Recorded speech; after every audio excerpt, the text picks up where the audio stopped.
还在为明谦之死内疚，用不着自责。陛下执意重用寒门对抗世家，才有明谦之死。这本与你无关。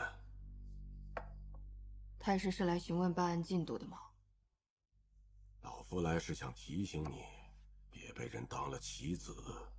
你当初送我进宫，不就是这个目的吗？成为皇上的近臣，然后为秦家争取利益。秦家的棋子还是陛下的棋子，有区别吗？你说的对。对于棋子来说，若是想赢棋，选对执棋之人才是最重要的。殷家的大仓盛世和秦家的大仓盛世有区别吗？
乐鱼，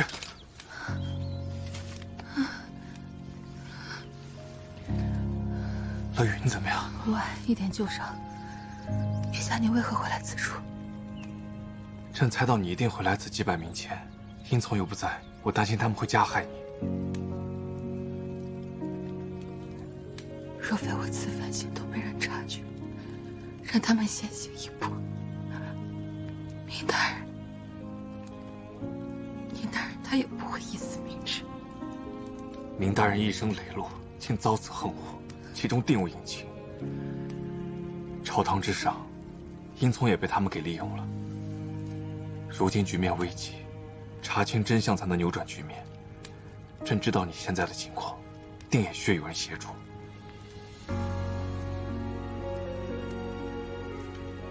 陛下，我想再去趟国子监，那里可能还有线索。好，先去给你治伤。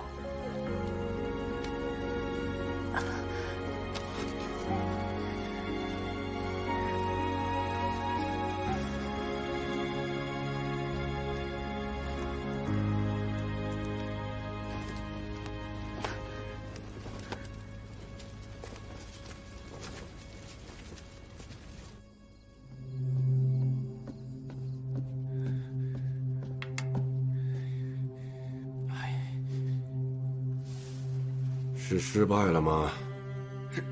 是啊，太师，那苏乐鱼被一个年轻人给救走了。可是听他们描述，我怎么感觉那个人像是陛下？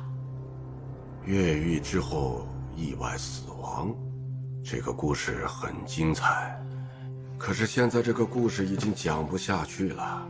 难道真让那苏乐鱼在外边就这么查下去啊？此番明谦之死，陛下已甚是不悦。我收到暗报，陛下出宫前调遣过暗卫，恐怕对我们已有防备。若此时杀死苏乐鱼，不仅毫无用处，还会让陛下在这件事情上借题发挥。你现在当务之急是处理好自己的事情，仿写明谦诗稿的人需尽快处理掉，做得干净些。西家的教训可就在眼前。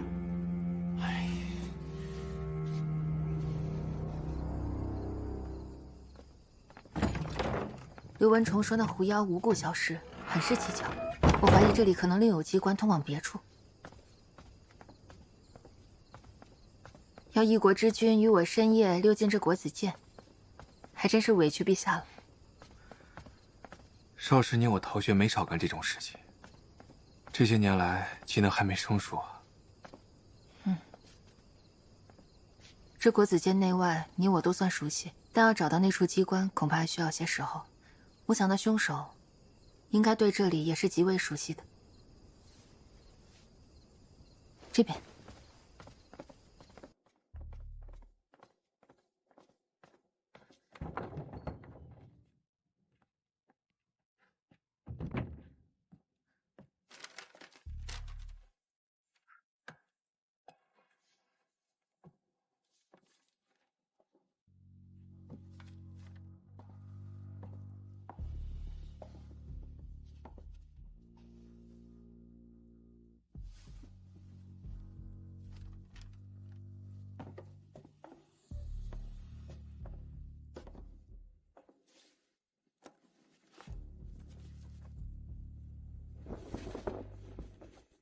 你看，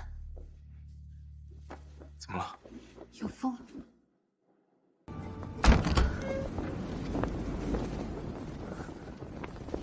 走。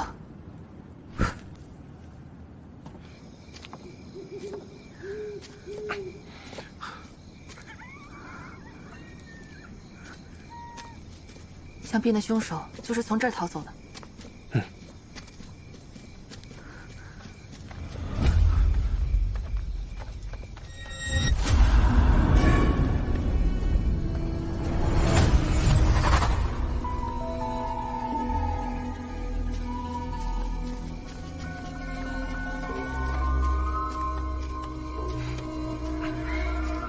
此处有些诡异，乐雨，小心些。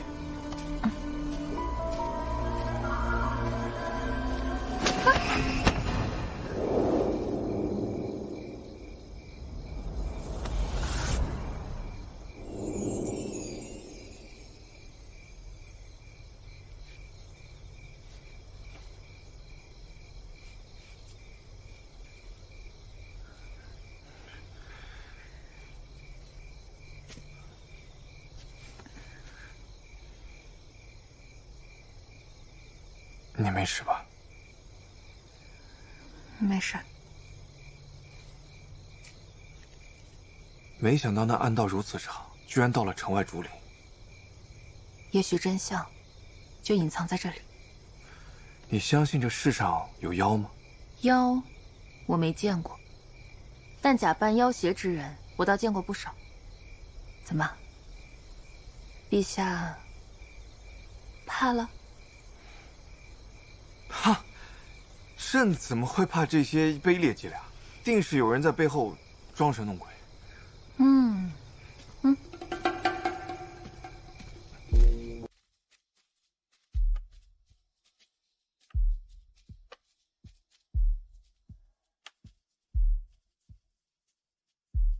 那呈现的亮光，许就是方才那些提灯而行的所谓狐妖。走吧，去看看。等等，这是山路繁复，以防万一。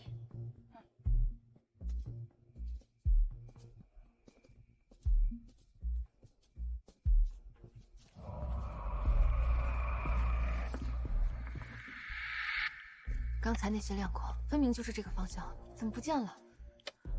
奇怪了，如果是重复的路，也没有看到路标啊。这一路走来，像是有人在跟着咱们。要是那样，路标许就被毁了。何人？出来！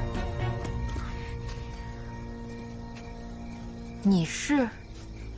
小人孟知县。深更半夜，你为何在此？小人乃是陆娘子同窗，得知她的死与狐妖有关后，就一直牵挂此事。听闻这里夜间有狐妖出没，便想来此查探一番，却不曾想，在这竹林里迷失了方向。那你今晚到此，可查出什么？小人刚来到这里没多久，便迷了路，什么也没发现，还摔了一跤，磕破了手。此处灵密物大，你又受了伤，赶紧回吧。也好，也好。百无一用是书生，小人告退。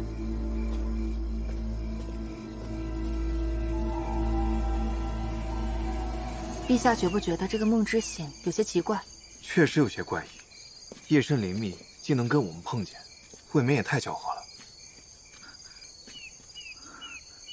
怎么了？我们迷路了，路标肯定被毁了。夜色浓重，竹林茂密，根本看不清前路。我们这样走下去不是办法。你还记得少时先帝教过的观星之法吗？哇，好多星星啊！那个最亮的叫什么8月峨眉月上弦，长庚星于子时之后出现在东方，为启明星。启明星。 ？8月，子时已过，所以这天上最亮的是启明星。那里，那边是东方。找到了方向，我们就能走出去了，向着启明星的方向。启明星预示着否极泰来，带来希望与光明。可见拨开云雾，必见真光。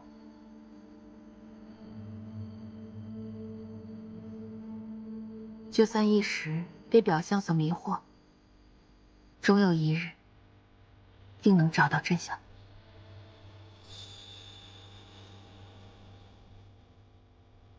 陛下如今的处境，一如那圣国妖后陆渊，功过都在别人口中。陛下，当真不易辩驳。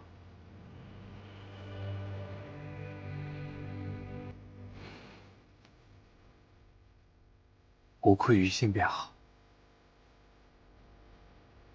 朕无所谓世人的看法，只要你懂朕就够了。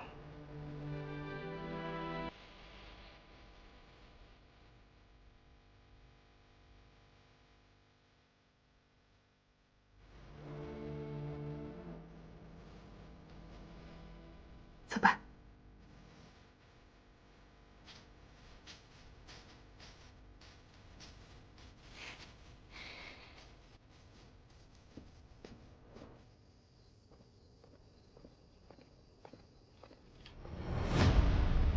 你不妨继续盯着他们，看看他们重用寒门到底是为公还是为私。神武将，明明看见他们进来了，这里面定有蹊跷。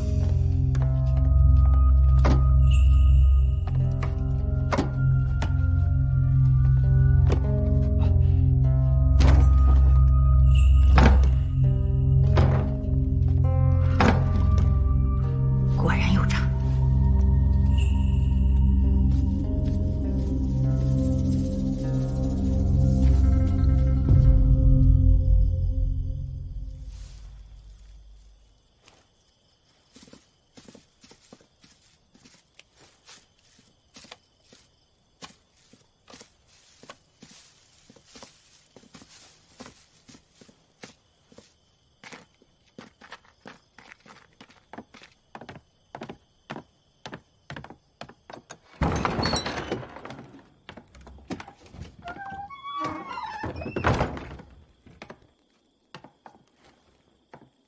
学以蓄德，才以济世。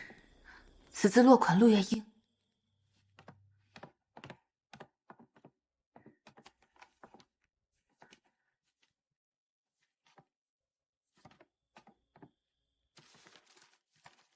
这里除了一些古籍之外，便是陆月英所写的一些文章还有诗词。他可能以前在这里住过。你看这个。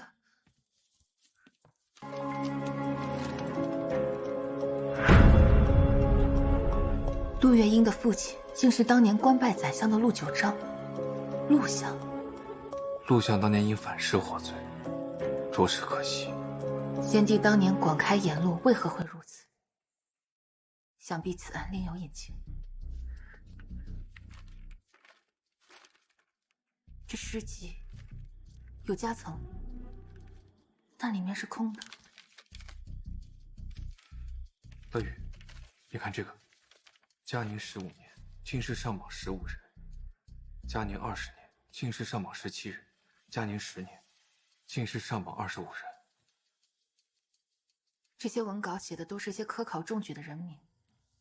嘉宁21年，陆九章被罢官，这些名单都是他担任宰相时通过科举的进士名单。他还作有批注，待观察和有嫌疑，他定是怀疑他父亲的罢黜和科考有关。我们先把这些带回去。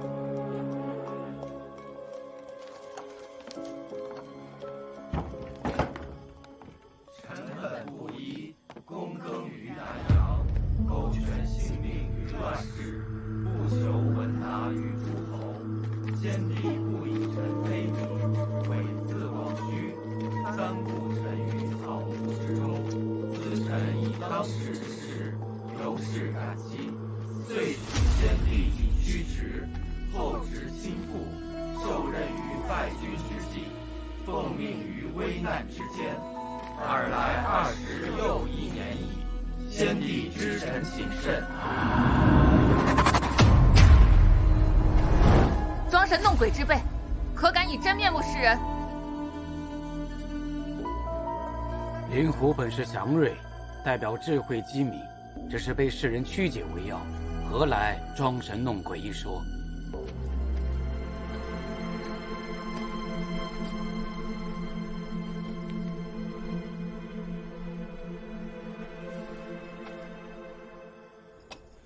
两位金贵清眷，气度不凡，绝非是路过这偏僻书院这么简单吧？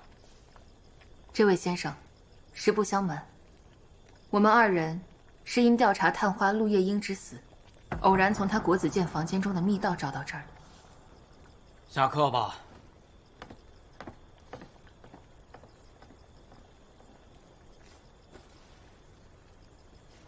官差，我们不是，但我们都与陆月英因科考而结缘，便不能坐视不管。先生，冒昧问您一句，您可是陆相？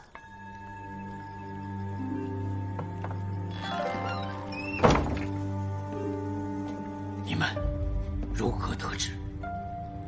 陆相，探花搜集了早年科举的名单，时间都在您被罢官前后。陆月英就是陆相您的女儿，而她如今死得不明不白。您当真不想查明真相，还您女儿一个清白吗？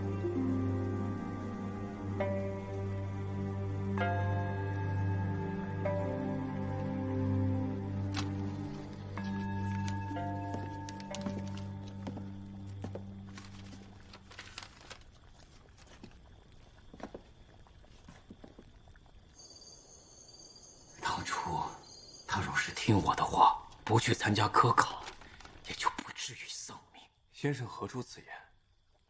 探花之死事关重大，难道你不想查清自己女儿的死因，洗刷月英身上的污名？这本诗集，先生可见过？先生，这本诗集很可能关乎着您当年反诗一案，也关乎着您女儿的死因。您当真能眼睁睁地看着您女儿的含冤不白？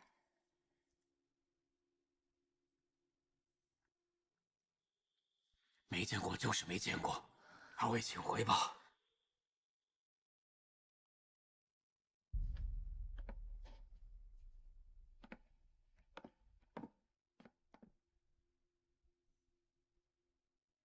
君子笔怀要正，待时而动。先生，此时不动，更待何时？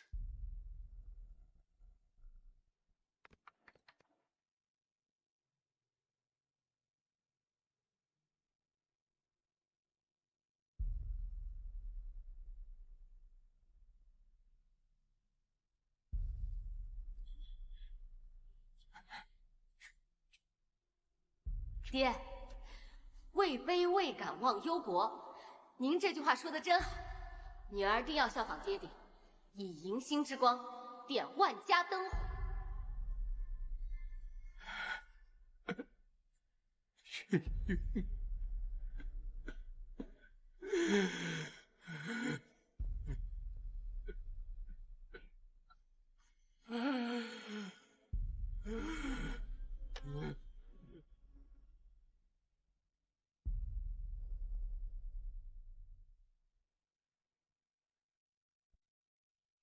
我们说起陆月英收集了当年的科举名单时，陆相他丝毫没有感到惊讶，他应该早就知道这些事情，而且那书卷夹层里的东西，也可能是被他拿走的。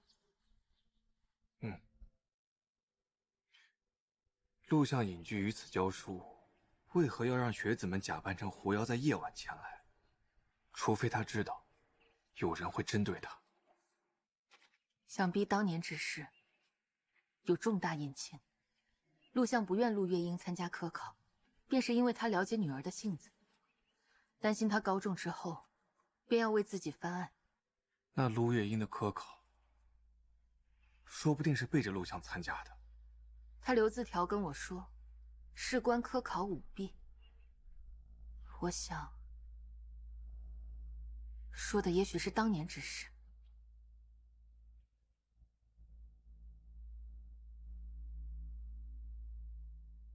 这件事还得在陆相身上找答案。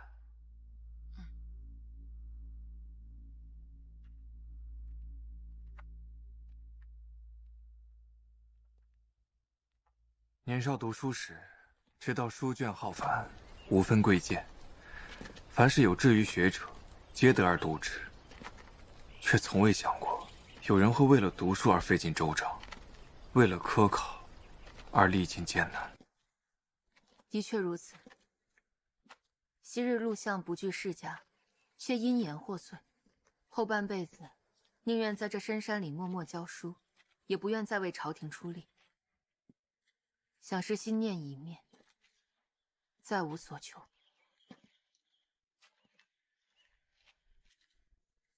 若他当真是心念已灭，便不会有这书院了。其实他内心深处还是期盼着有朝一日能够月明云开。但愿如此吧。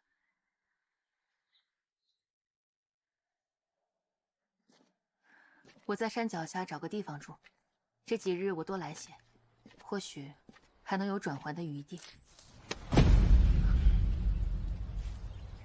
有人跟踪。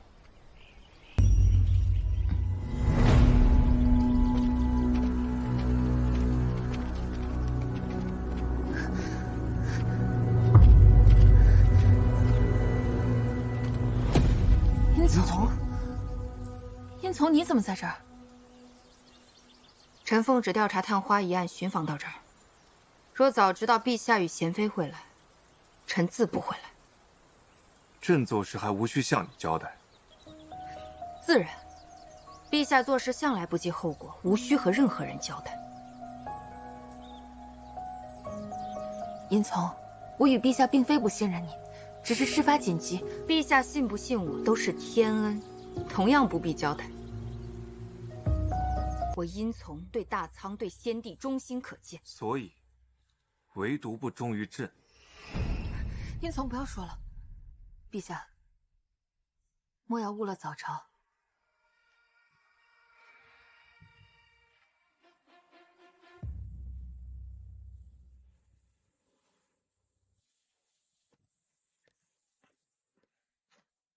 乐玉，你也怀疑我是吗？殷从，不论我与陛下是否怀疑你，你都不该那般对陛下讲话。大不了就是一死，又能如何？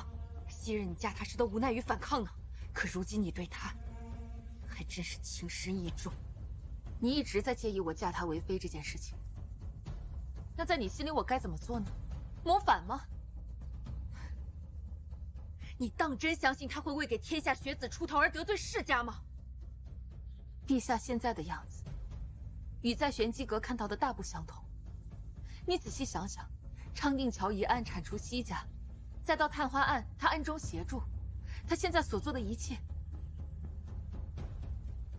无不让我看到当年意气风发的他。殷从，你有没有想过，或许当年之事另有隐情呢？你都亲眼目睹先帝死在你面前了，不是吗？一个对亲生母亲都能下此毒手的人，还有什么事做不出来？我也不明白他为何要那样做，可这段时间，他让我看到了他想要改变这个浑浊朝堂的决心，也让我看到了他在试图完成先帝的遗愿，这让我很矛盾。云从，我定会查明这一切的。昭行司有急事，这是昭行司的信号弹吗？是，我得回去了。难道？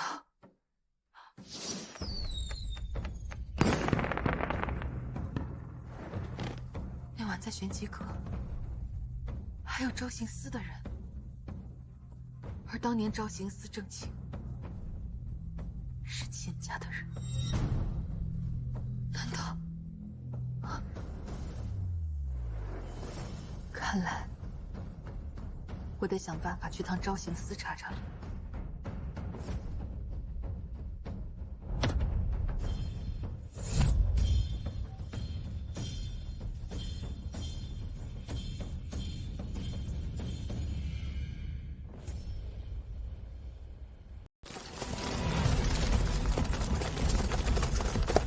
全都带走！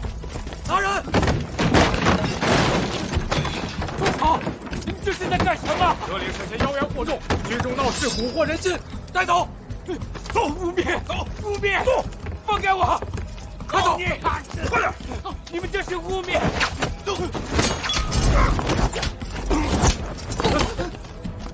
快，跟我走！追！别让他跑了！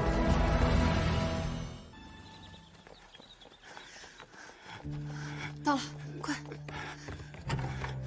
先生，快请进。先生，先生，又见面了。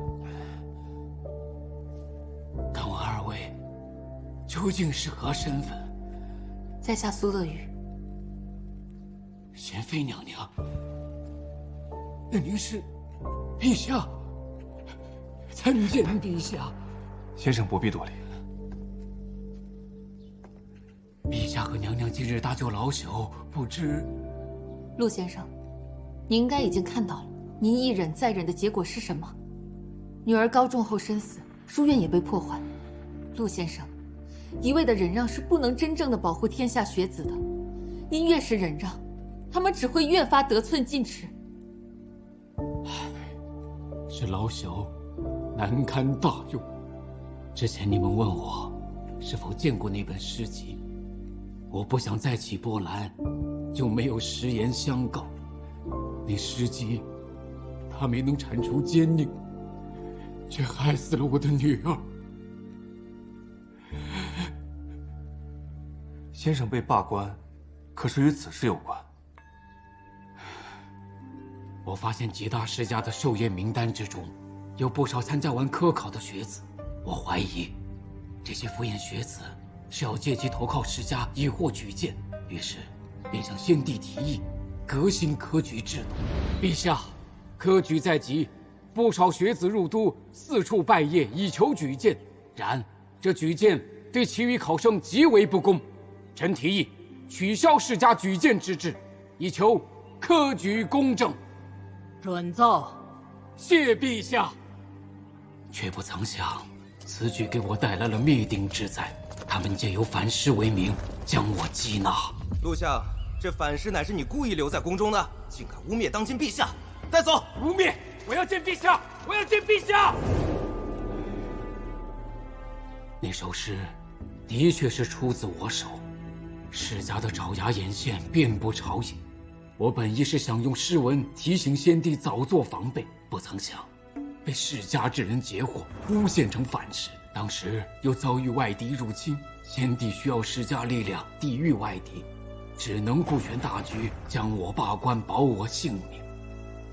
从那时起，我就对大仓的朝局愈发感到忧虑。自那以后，我便携家眷隐居山林了。我从小教月英礼仪廉耻、为人之道，月英也结识了很多寒门学子、有志之士。在他们身上，我又看到了大仓的希望。但世家势大，我担心若被发现，会影响学子们的前途。于是，我借用狐妖的传说，只在夜晚教书。陆先生。后来月英发现了我藏在诗集中的证据，知道了我曾经被世家陷害过，便起了要为我翻案的念头。我深知此举如以卵击石，于是便把诗集中的证据拿了出来。爹，你去了国子监，若你参加科考只为功名利禄，任凭于你。若为其他，我绝不答应。爹，这天下寒门学子的前途，可都要被这污秽的官场给毁了，您清楚的呀。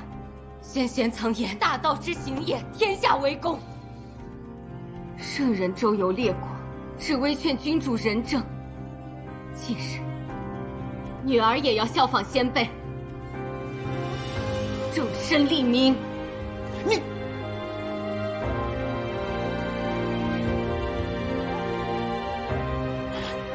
爹，爹，没能拦住，是我害了他。陛下，恕老朽无能，我连小女都庇护不了，又何谈保护天下学子？月英之死，还是不要再查下去了。难道你就不想为你女儿伸冤吗？陆月英一身才气，满腔抱负，却要在死后被冤枉舞弊。我当然想，可我若是替他伸冤，那些满腔热血的学子定会跟随而上。如果被世家报复，我便害了他们。朕深知这朝堂积弊已久，世家把控科考，阻塞贤才之路。朕一直渴望能够打破这腐朽之局，建立一个更加公正的选拔制度，让有才之人能够为朝廷所用，无论男女。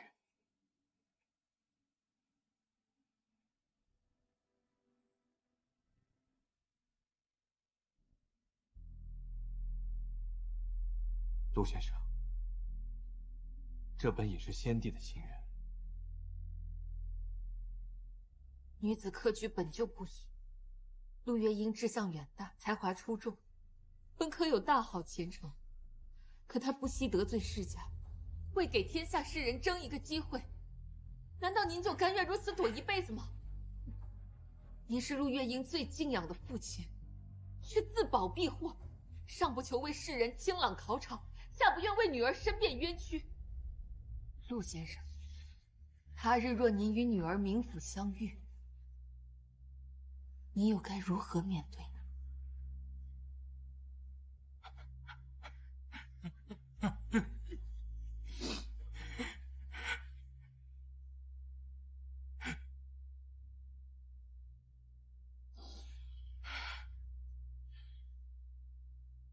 老朽半生沉浮，恍若钝刀粗磨，竟未觉此身已成朽木。今日娘娘之言，振聋发聩。罢了，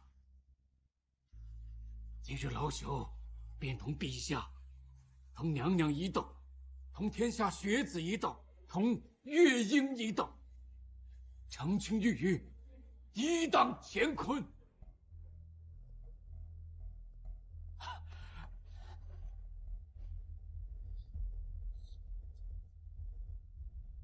我将名单缝在了这衣服中，只要与当年众亡之人做出对照，便可知其中端倪。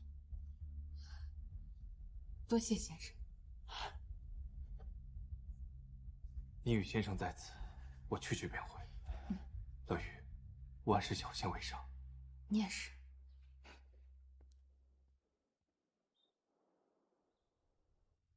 陛下，京城核实，寿宴名单上的人，的确都是当年科考中举之人，现他们都已任各地州府官员，或任中都要职。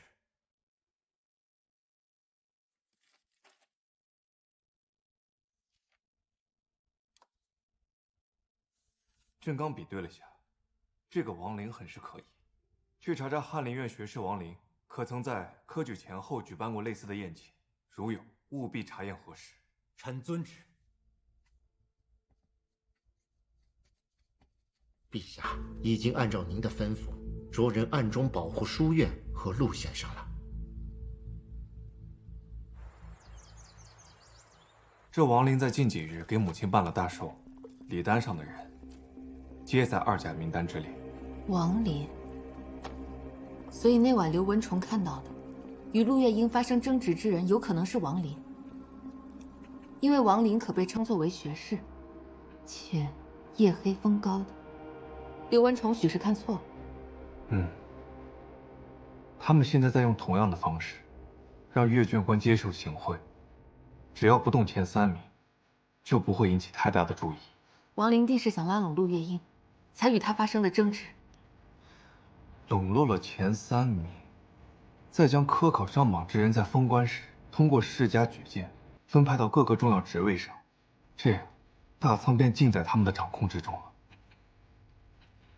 陛下，必须当机立断，否则恐会夜长梦多。如何搜查王林？看来必须要招行司出面了。不如我装扮成招行司官差的模样，一起行动，如何？那你万事要小心。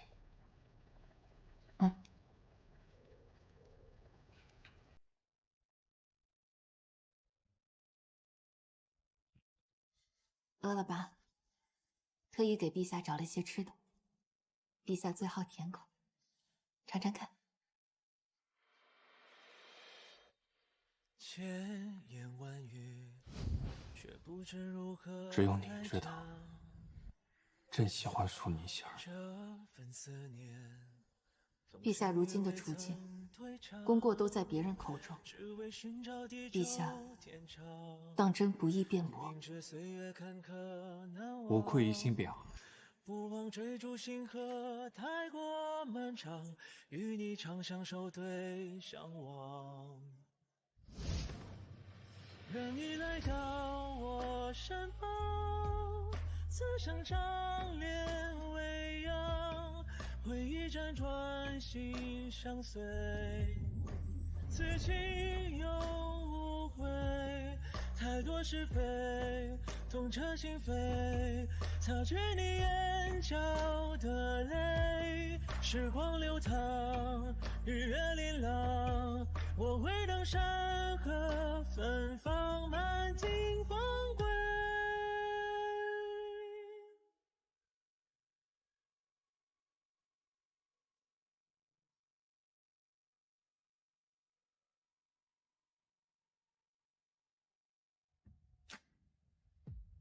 一生烟雨，莫留自孤影匆忙。万缕情长，自相逢眉间萦绕。历尽阡陌路途遥遥，千帆过尽天涯海角。何知人间聚散离别无常，与你白首对影成双。愿你来到我身旁，此生长脸微扬，回忆辗转。你的伤怎么样？好多了，陛下给的金疮药果真灵验。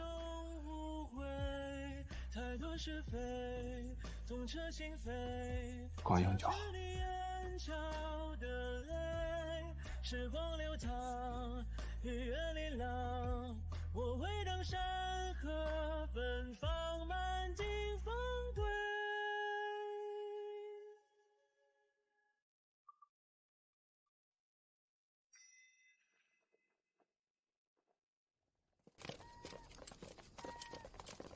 所有人听好了，先将府内所有人控制起来，一定要快。是。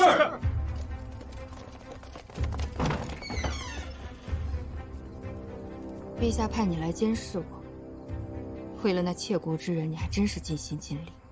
你倒也不是什么谋逆之人，又何来监视一说？殷从，隐藏在背后的毒瘤就要被挖出，你我还是关注眼前之事吧。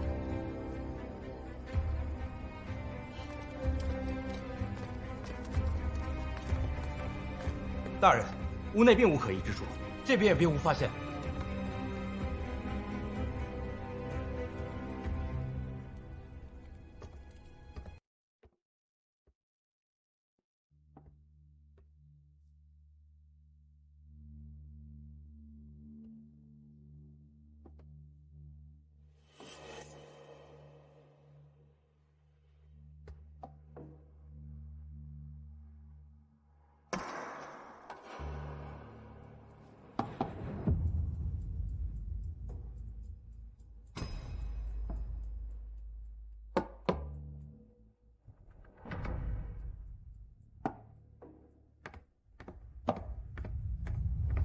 大人，这是干什么？王大人，别紧张了。放开我！放开！殷大人，手下留情啊！殷大人，殷大人！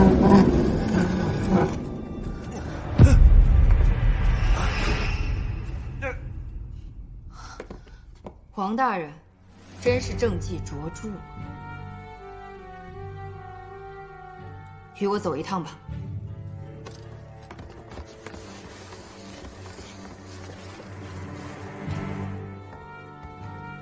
陛下，昭行司查办了王林家，果然发现了许多不法之财。王家的人要连根拔除。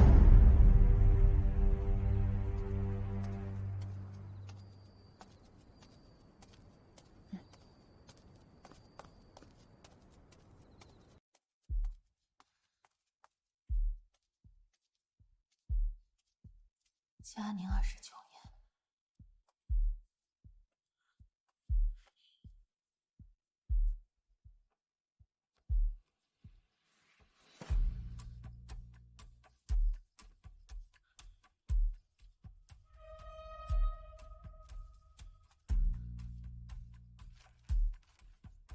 嘉宁29年9月初6。果然。那晚有一支昭行司的官差去过玄机阁，这上面并没有他们回来交差的记录，说明他们再没有回来。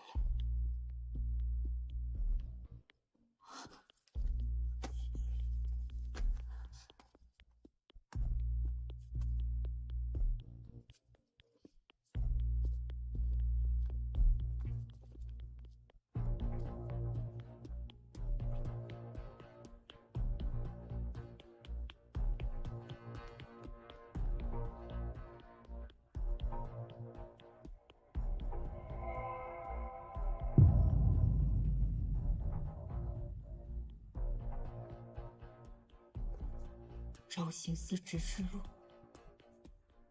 乐于你调查我。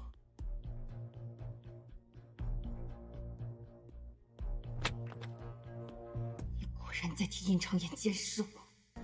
殷正清，遭人背叛，滋味如何？太师深夜造访，有何贵感？自是有事相求。堂堂太师，权倾朝野，来求我一个小小正卿。苏乐瑜和殷长眼这么不相信你，你难道就不想做点什么吗？太师希望我做什么？向陛下和贤妃主动示好，我们才有机会盘算下一步。你凭什么认为我会站在你这边？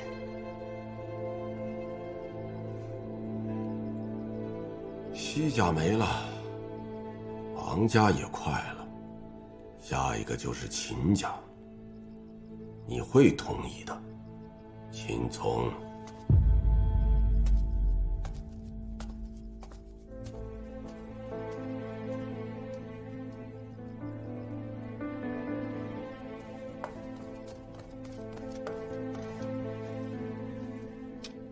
替我去找一物。何物？那物长在山间极阴潮湿之处，好生寻找。是。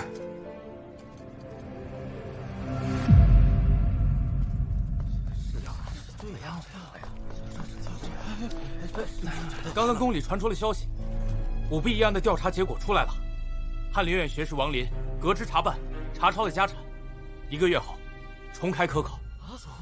重开科考？虽说王林被革职查办，可世家之人却还是手握大权。如果不彻查清楚，如何杜绝舞弊啊？是啊，不仅如此，现行的科举制度不改，舞弊之毒虫必将再生。各位，小生也代表大家去击鼓鸣冤，告御状。对，告御状。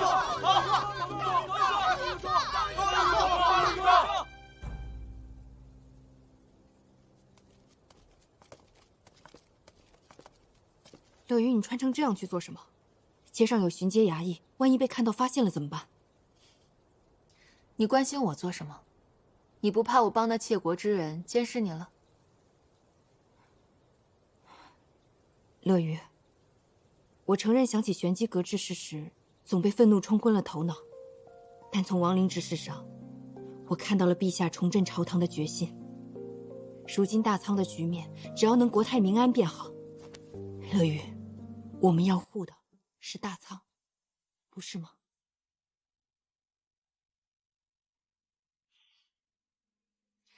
殷从，你能这么想就对了。你这是去做什么？我不能再躲下去了，一直躲下去也不是办法。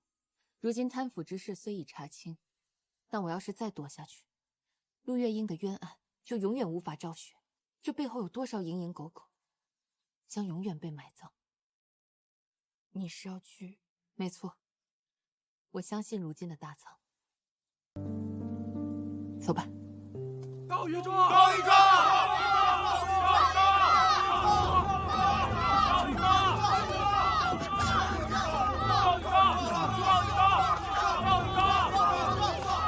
诸位冷静！你是何人？为何要阻拦我？你将来还要科举入仕，现在击鼓便是与官为敌，切莫自毁前程啊！哼，自毁前程？我等前程都要毁在贪官污吏手中，何须自毁？就是，对，何须自毁？你是娴妃娘娘？原来您就是苏家大小姐。你们世家望族都是一丘之貉。就是。无论世家望族还是寒门百姓，都是平等的。要告御状是吗？我来。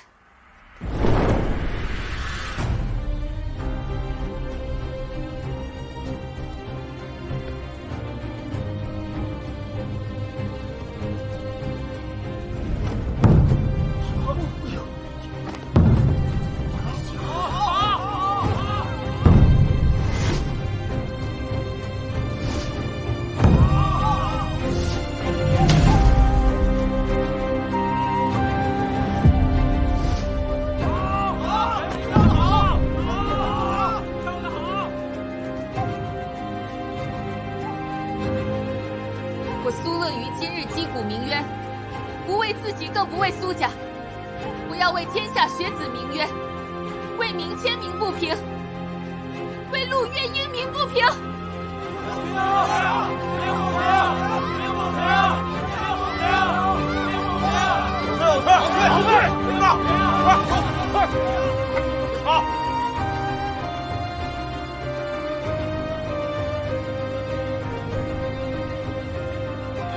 科考舞弊，世人寒心。苏家小女苏乐于，今日为天下世人敲击登文鼓，望科考舞弊一案重查。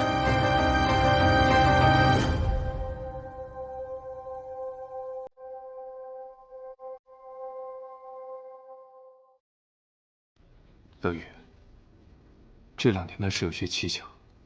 你我刚从书院出来，便遇到了殷从，然后隐藏了这么久的书院就被查封了。你感觉是谁所为？还有在拒马河营地时，你我被杀手围困，殷从夜猎恰巧赶来，可事后朕得知，那个地方根本无法夜猎。陛下是怀疑殷从跟踪我们查抄了书院，拒马河是故意救我们。具体如何，朕不得而知。但这一切像是被安排好的。陛下所言种种，的确有颇多疑点，但我相信，在大是大非面前，殷从他心中有数。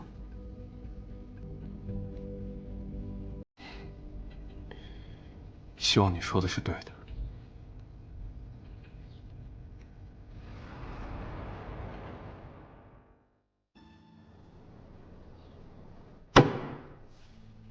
苏宪妃，你煽动学子，击鼓闹事，按律要先受杖责之刑。王大人，朝廷律例，击鼓鸣冤要先问冤，哪怕是个罪犯，也要先问冤，再问罪。王大人，贤妃说的在理，若是先用刑再查案，又有何人再敢击鼓鸣冤呢？对呀，大人说的对，是说的是呀。苏宪妃，你有何冤屈？本宫敲击登文鼓，是要为天下学子伸冤。我要状告朝廷。状告朝廷？此话可不能乱说。科举舞弊，学子鸣冤，朝廷高高举起，可如今却轻轻放下，是何故？朝廷行事，苟不自正，何以正天下？可以正天下，可以正天下，可以正天下。肃静！可我这里却有你参与舞弊的证据。什么证据？什么证据？将证人宋娘子带上来。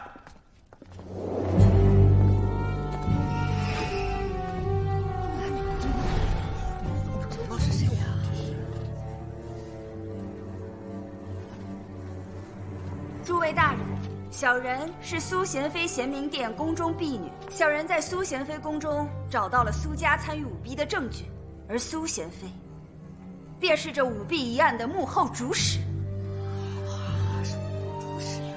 那陆月英便是与他勾结，血口喷人。娘娘，小人这里可是有证据的。呈上来。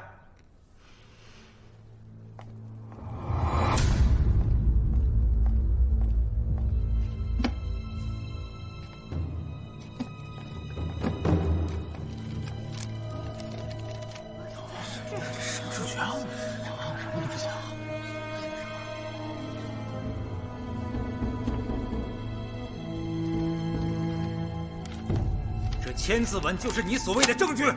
这不可能，这不可能！大人，定是弄错了。大人，宋娘子，这千字文又能说明什么？是银票，不是千字文，我看得千真万确。大人，我是冤枉的，我是冤枉的。大人，来人，把这毒妇拖下去，大刑伺候。是。大人，我真的看到了。大人，我没有冤枉他。大人，大人。王大人，还请你为民做主。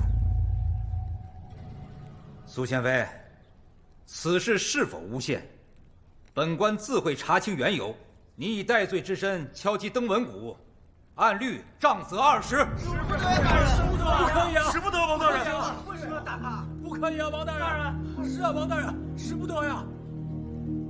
好啊，我这脊梁有着天下学子为我撑腰，别说杖责20，便是200，我也绝不会怕。为贤妃娘娘撑腰！为贤妃娘娘撑腰！为贤妃娘娘撑腰！为贤妃娘娘撑腰！撑腰！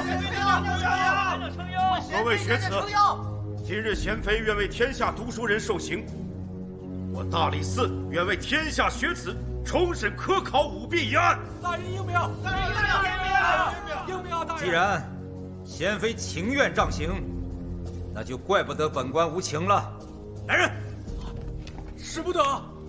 本宫恳请朝廷，望彻查科考舞弊一案，严惩罪魁祸首，还我清朗世间！还我清朗世间！还我清朗世间！请吧！还我清朗世间！还我清朗世间！还我清朗世间！她是当朝皇妃，你胆敢动手？国法无情，再者，也是苏贤妃自己主动请愿受刑。你我身为朝廷命官，怎能无视国法刑罚？若殷正卿执意为苏贤妃开脱，那还请陛下为他下恩旨，如何？继续行刑，不得有误。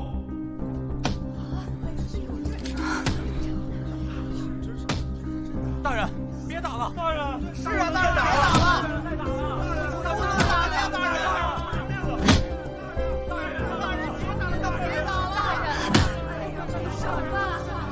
别打了！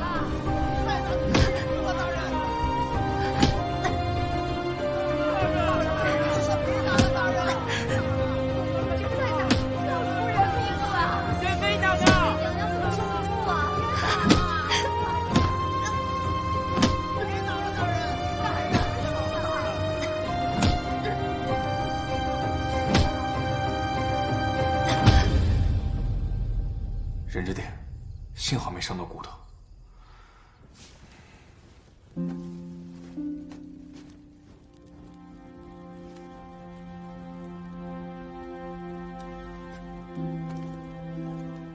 这是特制的药膏，能够助你伤口愈合，也可为你减轻一些痛苦。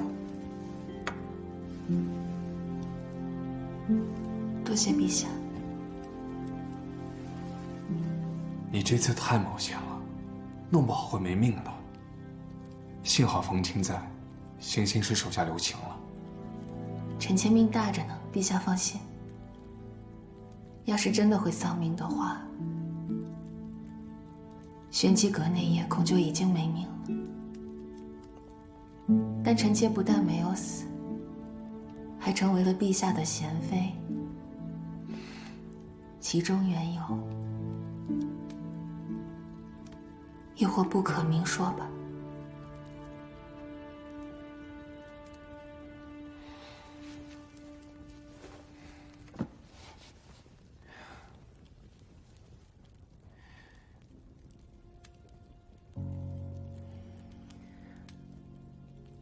你我皆身在朝堂，幸有你相伴，朝夕相处，让朕不再孤单。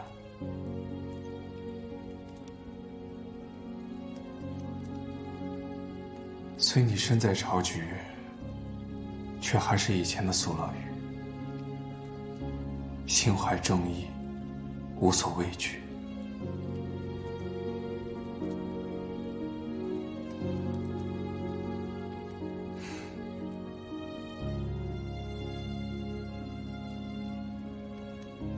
但朕自登基以来，就好像走进了一个密不透风的牢笼，有时候都有点记不清曾经的自己了。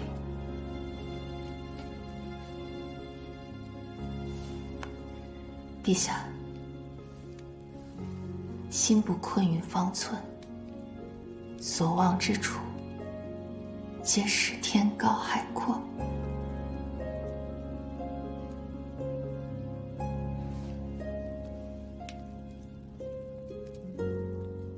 乐玉，你信朕吗？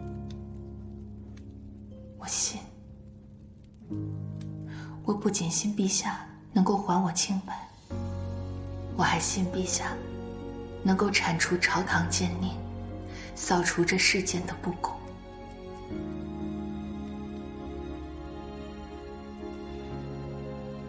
他们以为自己能只手遮天，掩盖真相，扰乱朝堂。朕定要将他们连根拔起，让他们为自己的恶行付出代价。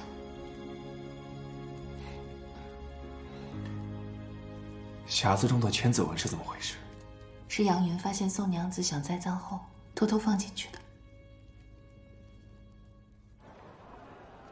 娘娘，陛下已跟臣交代过，说您想再来国子监调查，臣已安排妥当。但娘娘的身体无妨。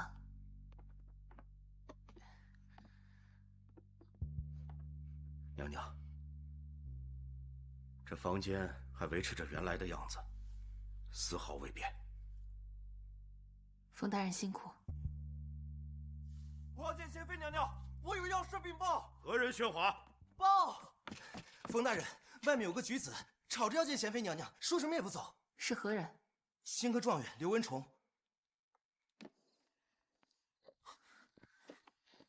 在下惭愧。你这是在做什么？快快起来！科考舞弊一案，多谢娘娘能为天下学子敲击登闻鼓。刘某虽为状元魁首，然在下却为保功名，不敢挺身而出，愧对状元之名。娘娘大义，刘某羞愧至极。你快起来吧。之前以为你是反对女子参加科考，所以才对陆月英多有讥讽，对你也颇有偏见，实在抱歉。陆月英被杀当晚，在下本来想约她和解，没成想碰到了狐妖。你也相信会是狐妖杀人吗？怎么可能？哪有狐妖会受伤流血的呀？我觉得应该是凶手扮成了狐妖的样子。那你可记得，凶手伤到哪里了？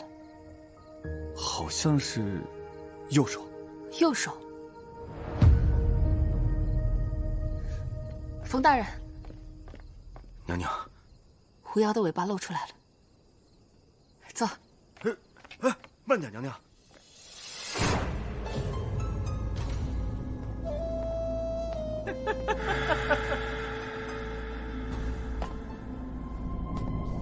你是什么人？你是什么人？不可能！你什么人？你是人是鬼？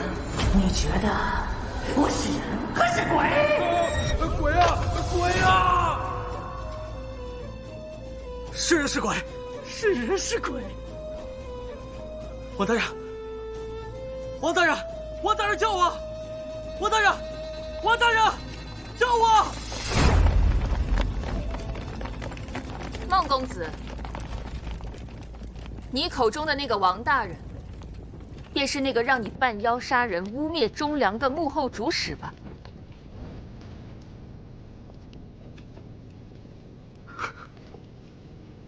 苏家的大小姐，我的苦楚，你们根本不懂。你与陆月英同窗多年，你怎能对她下如此毒手？陆娘子在我辈学子中才华最为出众，是学子中最受瞩目的那人，而我不管怎么努力，却都赶不上她。这次科考一结束，你我终于可以好好痛饮一番了。你我没有世家举荐，即使中举了，也无法为官。在下劝你一句。你又来这套！我说过，我陆月英只凭真才实学，绝不攀附世家。陆娘子恃才欧我，她看不上那些世家。可后来我才知道，她乃是前宰相陆九章之女，如此惺惺作态，她又怎会懂我等寒门之苦？所以你便投靠了王家，条件便是要你陷害陆月英科考舞弊。这是我唯一一次能获得举荐的机会。事成之后，6步之内必有你的一席之地。我也不想陷害陆娘子，我劝说她跟我一起投靠王家。孟兄此番若还为此事，便不要再说了。我还有事，你自便吧。既然如此，那我也无话可说。我便开始按照王湛的话，寻找一份寿宴名单。可我找遍了屋子也没有找到，却在房间里发现了密道。我猜想这密道必定与陆月英有关。我钻出密道，穿过竹林，果然发现陆月英在城外的房子。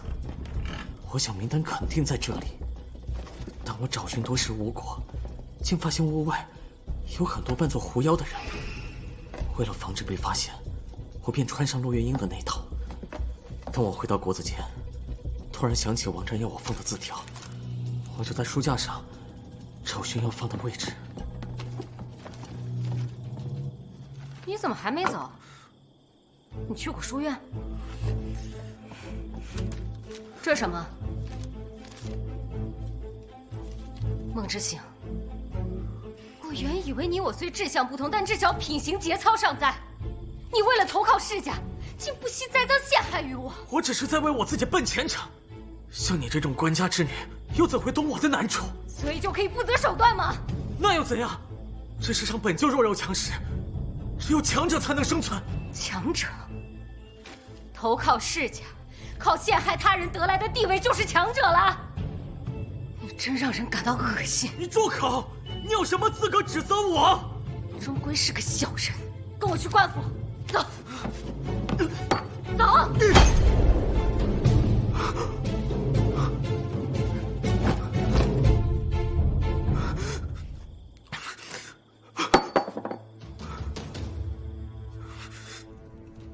刚好那天，你穿的是狐妖的衣服，于是你便假扮狐妖，开始散布传说。所以你便将屋内放满了动物毛发，又模仿了动物抓痕，将你的杀人嫌疑嫁祸给了那虚无缥缈的狐妖。狐妖，真是狐妖！我说的没错吧？对，都对，都怪陆月英，是他瞧不起我。那我能怎么办？他有能力当上官，谁管我？在这个石头上，没有世家做倚仗，寒门学子谁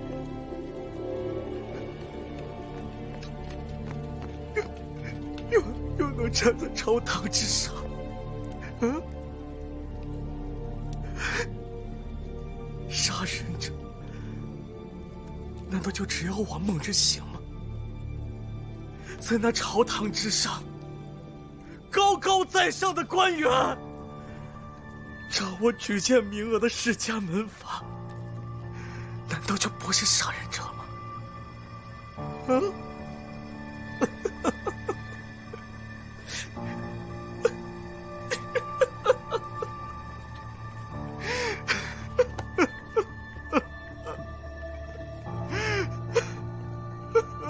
寒门学子报国无门，是朝廷失职，但这绝不是你杀人的借口。孟之行，我辈读书人，当生而自强，无官出身。你难道没有发现吗？你在外人面前，从来都是自称小人，一副卑躬屈膝的模样。小人孟之行，小人乃是陆娘子同窗，小人告退。而那时你根本不知道我们的身份，这才是你最大的问题。你从来都没有看得起你自己，也从未相信过你自己。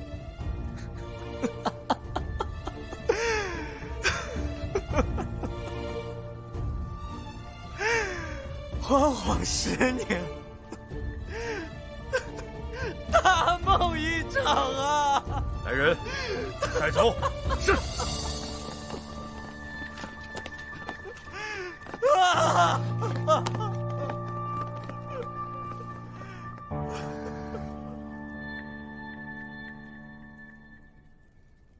学子孟之行，杀人栽赃，对其罪行供认不讳，经三法司审结，秋后问斩。刑部尚书王湛指使诬陷，结党营私，证据确凿，奏请陛下定夺。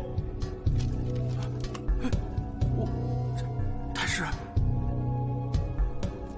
哎，陛下，陛下，臣是冤枉的，陛下，臣是冤枉的呀，陛下，陛下！王湛，你公然违抗国法，剥夺其刑部尚书一职，押至大理寺，严加审讯。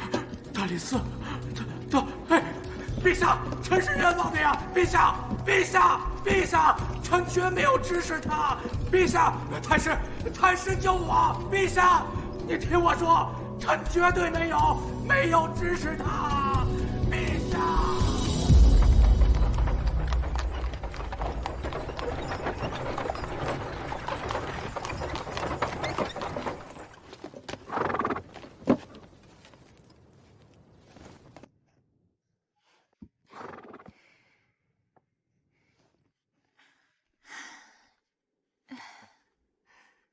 娘娘，陛下已经在寝宫等您了，特命老奴恭迎娘娘回宫。多谢徐公公。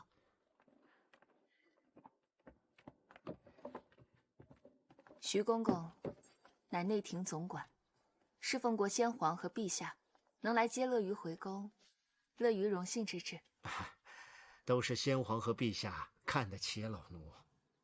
徐公公，玄机阁内夜，公公也在吧？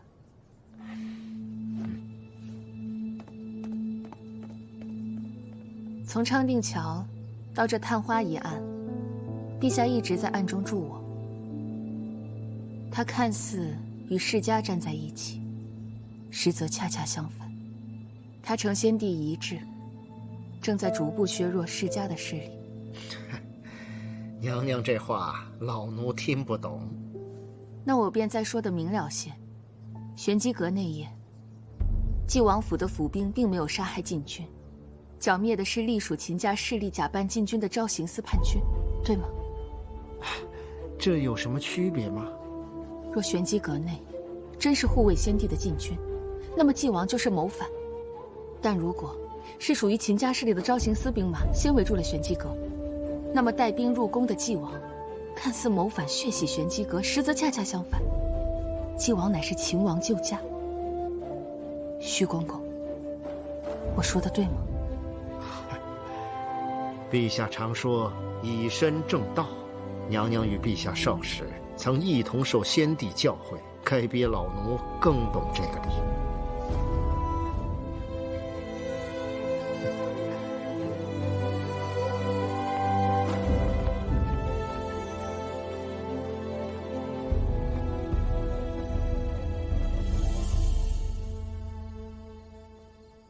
常衍哥哥，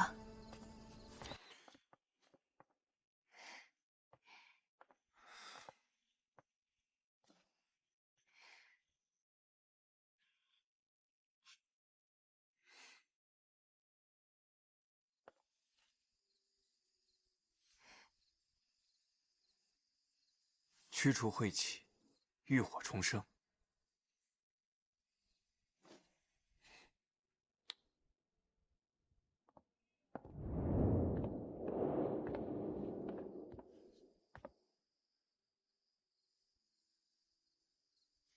安婉他们呢？才出狱，莫要回头，忌讳。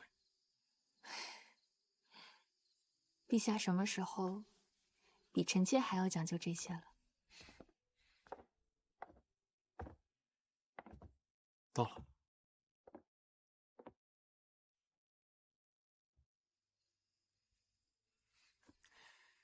柚子叶洗手，驱邪避讳，好运将至。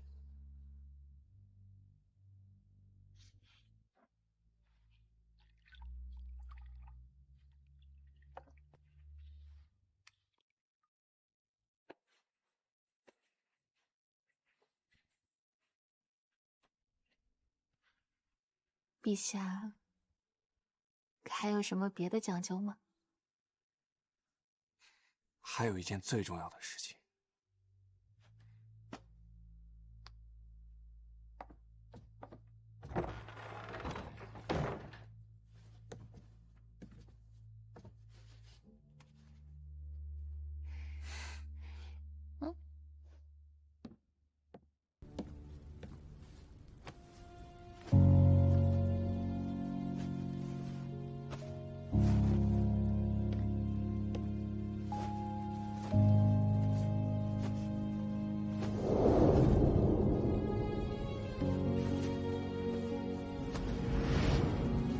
披红挂彩，如意吉祥。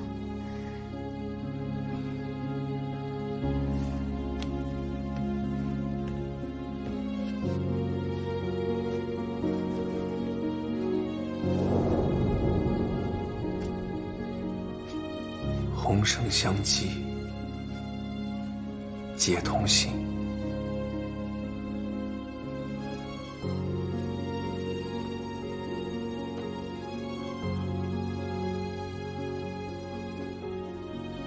那月，这些日子，你受委屈了。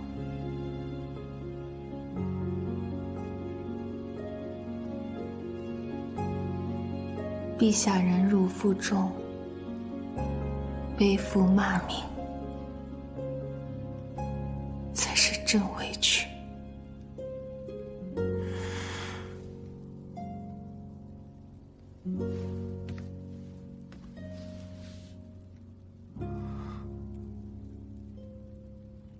一时爱日，一日爱月，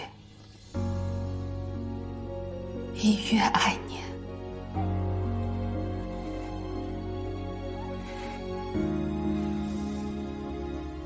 让颜哥哥，这么多个日日夜夜，你一个人是怎么熬过来的？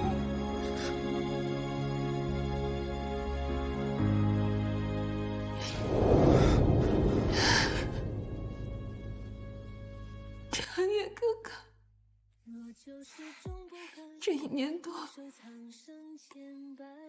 受苦了。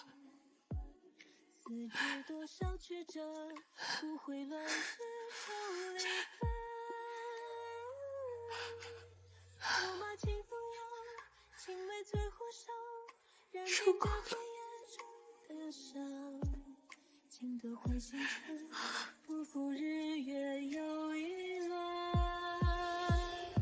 直到最后眼里永不落，与你共赴山海的承诺，再多悲与痛，飞蛾扑过和你谈沉淀。惭愧的与执着，如今渐渐沦陷，只为熄灭最初的光辉。你眼角的泪，用余生梦